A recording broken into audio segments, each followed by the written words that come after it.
Tu as fait tout ce qu'il fallait pour devenir quelqu'un. Tu as déployé des monceaux d'énergie pour être enfin à la hauteur, te sentir légitime et avoir le droit d'être là. Et malgré ça,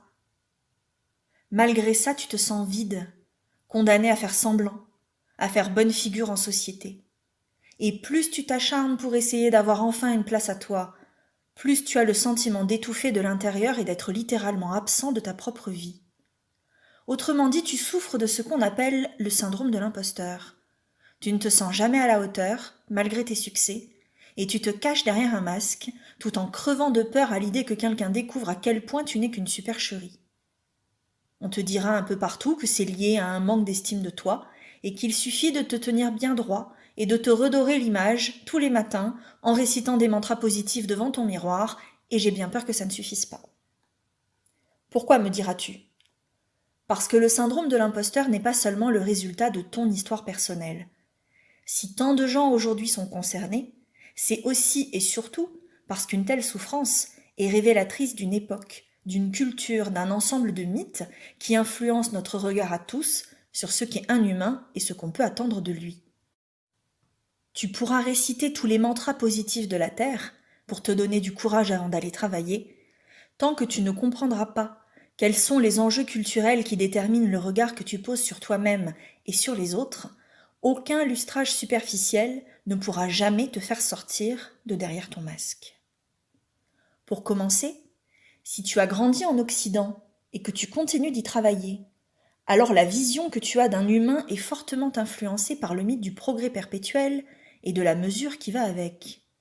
Depuis que tu es scolarisé, et encore aujourd'hui sur le marché de l'emploi comme on dit, on te donne des objectifs à atteindre dans un temps déterminé, des procédures à respecter pour y arriver, on mesure tes résultats, on te récompense si tu fais bien tout comme on t'a dit, et on te punit si c'est pas le cas. On te classe par rapport aux autres, et on spécule sur ce que tu seras capable de faire ou pas dans l'avenir. Et si jamais tu n'es pas assez performant, on te remplacera par un autre, qui sera plus conforme à l'idéal du moment. Autant dire que tu as sacrément intérêt à donner le change si tu veux rester dans la course. Et le souci quand on n'a jamais vraiment remis en question le mythe du progrès perpétuel, c'est qu'on a été pris dedans depuis la communale, sans forcément avoir eu la possibilité d'y donner vraiment du sens, à titre personnel. Quand on se laisse mesurer par d'autres, et qu'on finit par se mesurer soi-même comme quelque chose de naturel, sans vraiment savoir pourquoi on le fait, sans vraiment mettre cet idéal du progrès au service d'un projet qui nous anime de l'intérieur. On n'est plus un humain enthousiaste, porté par son désir d'advenir à autre chose à travers les efforts qu'il fait. On n'est plus qu'un objet inanimé, vide, analysable sous tous les angles, et qui se doit d'être perpétuellement fonctionnel, conforme, rentable, compétitif, s'il ne veut pas qu'on le mette au rebut. L'injonction permanente à la conformité, en vue de mesurer les progrès et de classer chacun par rapport aux autres, pousse les foules entières à se vivre comme des objets mesurables, comparables, et de fait, terrassés par le sentiment de pouvoir perdre leur place à tout moment. Pas étonnant que tant de gens ne se sentent jamais à la hauteur d'une pareille compétition. Tels des imposteurs obligés de faire semblant, partout où ils passent, et à ce point terrorisés à l'idée d'être démasqués. Et à cette forme d'aliénation très répandue s'ajoute un autre mythe, largement aussi dangereux. Le mythe de l'individu. L'idée qu'un humain serait un atome indépendant et donc déconnecté des autres, littéralement seul dans la foule mais unique, plein de son identité à nul autre pareil, en parfaite maîtrise de son destin, invité à jouir toujours plus de lui-même et de tout ce qui l'entoure. Chaque fois qu'on te dit que tu peux contrôler ta vie, exploiter ton potentiel illimité, être enfin qui tu es parce qu'après tout tu le vaux bien, on te renvoie que tu es unique, que tu as une mission incontournable à accomplir, que tu portes en toi un trésor qu'il faut absolument révéler au monde, monde qui sera bientôt à tes pieds, puisqu'il ne saurait résister à pareil éblouissement. Bref, ce discours excite le désir de toute puissance qui sommeille en chacun de nous, qui n'aurait pas envie de se prendre pour un être exceptionnel, planant en dehors du groupe, en se délectant de son unicité. Le souci, c'est que le mythe de l'individu tout-puissant et unique rayonnant dans la foule entraîne des conséquences graves qui alimentent de façon insidieuse ton syndrome de l'imposteur. D'abord, ça te fait courir après un idéal de toi complètement impossible à atteindre. Parce que même si ça ne fait pas forcément plaisir à entendre, aucun de nous n'a d'essence pure à révéler au monde, aucun potentiel illimité qui détermine notre destin, précisément parce que nous sommes des construits sociaux toujours manquants et mal foutus, et que si on s'en réfère aux sciences humaines, aucun être humain ne saurait répondre à cette définition de la totale indépendance, de la totale maîtrise et de la parfaite essence de soi. Plus tu cours après une définition toute puissante de toi-même, plus cela te renvoie ton impuissance à la figure et plus tu te crois obligé de faire semblant. Et par extension, si tu crois à la plénitude identitaire des autres, même enchaînement logique, cela te renvoie à tes propres manques, à ton impuissance, et tu te crois encore obligé de faire semblant.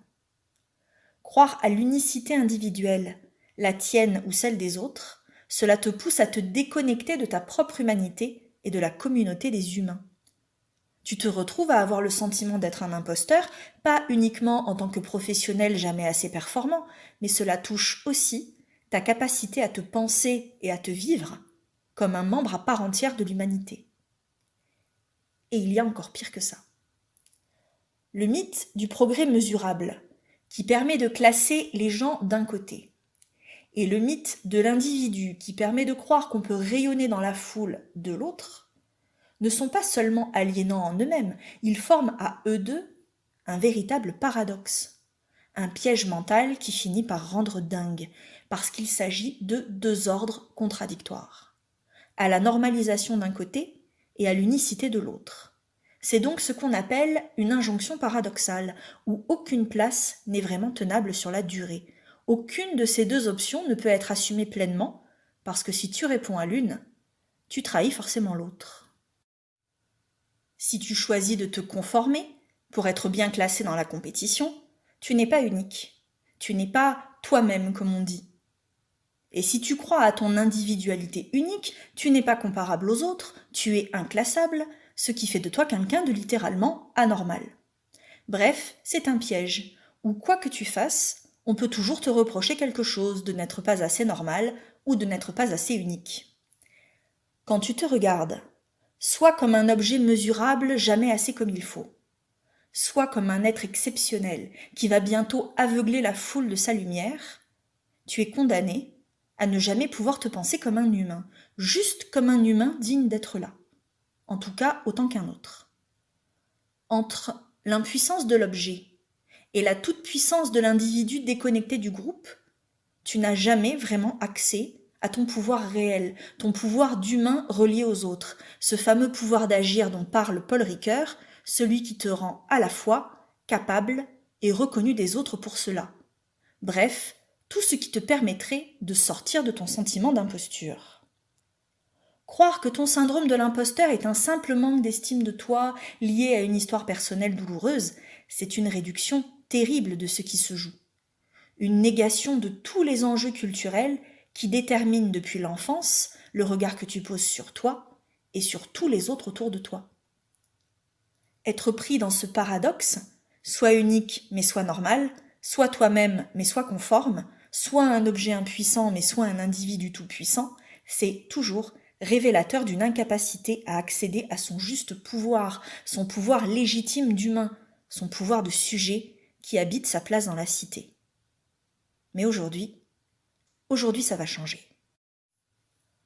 Alors, comment sortir d'un tel casse-tête et se sentir enfin le droit d'être là, sans normalisation excessive de soi et sans course éperdue après ses illusions identitaires? En bref, comment tordre le cou de son syndrome de l'imposteur et accéder enfin à son pouvoir de sujet relié aux autres? Que tu sois salarié, entrepreneur, praticien des métiers de l'humain, artiste, artisan, fonctionnaire, étudiant, chômeur, qu'importe. La problématique reste la même. Si tu veux sortir de ton sentiment d'imposture, alors je t'invite à entrer dans ce qu'on appelle un processus d'émancipation, un processus existentiel qui te permettra de changer le regard que tu poses sur toi et de transformer de l'intérieur ta façon d'habiter ta place parmi les autres. Et pour que tu puisses commencer maintenant, je vais te donner 2 pistes à explorer. Piste numéro 1. Pour travailler ton rapport à la norme et ton besoin de conformité, je t'invite à te demander quels sont les critères qui font que tu choisis ou pas de respecter les codes. La norme, ce n'est pas une cage dans laquelle il faut absolument que tu entres, ou contre laquelle tu ne peux que te rebeller en permanence. La norme, c'est juste un repère, face auquel tu as le choix de te positionner à chaque nouvelle situation. Encore faut-il prendre le temps de se demander à partir de quand on dit stop, à quoi on dit non, à quel moment la règle n'a plus de sens, à partir de quand on choisit d'inventer sa propre façon de faire, sereinement et avec style. Le but étant d'avoir le choix, sans jamais ni se soumettre, ni s'exclure. Piste numéro 2. Pour travailler ton rapport à l'image de toi, je t'invite à repérer la façon dont tu t'exclus toi-même de l'humanité. Chaque fois que tu te penses comme une pauvre chose dysfonctionnelle qu'il faut réparer et optimiser, tu te déshumanises. Chaque fois que tu te penses comme une créature unique porteuse d'un joyau fabuleux, tu te déshumanises tout autant. Et tu ne peux pas assumer ton pouvoir de sujet, capable de construire sa place légitime dans la cité, si tu ne prends pas soin de te penser comme un humain et exclusivement comme tel. Aujourd'hui, je t'invite à décoder tous ces discours qui t'éloignent chacun à leur manière de ce qui fait de toi un membre à part entière du groupe social, et à repérer tous ces petits pièges qui alimentent l'air de rien ton syndrome de l'imposteur. Dans cette vidéo, je t'ai donné les clés pour comprendre comment le paradoxe culturel dans lequel nous vivons tous alimente le syndrome de l'imposteur qui fait souffrir tant de professionnels. Et surtout, je voulais vraiment que tu saches comment tu pouvais en sortir par le haut, sans te soumettre au code de la compétition permanente, sans t'exclure du groupe, sans t'aveugler d'illusions flatteuses et sans jamais renier ce qui fait ton humanité. Si j'ai fait cette vidéo, c'est parce que j'ai à cœur de dénouer en profondeur les enjeux qui paralysent les professionnels et les empêchent de construire leur place singulière depuis laquelle ils peuvent construire les beaux projets qui les animent avec les autres et pour les autres. Se sentir exister dans le groupe, mettre ses compétences au service d'une belle cause utile à la communauté, écrire son histoire et créer sa façon bien à soi de s'illustrer à travers ses actes et ses paroles, c'est un processus intense, gracieux, dynamique, qui se joue en assumant de mettre le chemin sous ses pieds et de se nourrir de l'expérience des autres. Et j'espère que tu as envie de vivre ça toi aussi. Et même si tu ne sais pas encore comment faire, j'espère que le désir est là, que tu as envie d'exprimer ton pouvoir professionnel dans toutes ses nuances pour faire œuvre de ta vie, pour réussir autrement, à ta manière et avec style. Et c'est sur ce chemin que j'ai envie de t'accompagner, à travers cette vidéo et toutes celles à venir. En attendant, n'oublie pas, il n'est point d'imposture où l'on se fait l'auteur de sa belle épopée, et point besoin d'armure quand on construit sa place au cœur de la cité.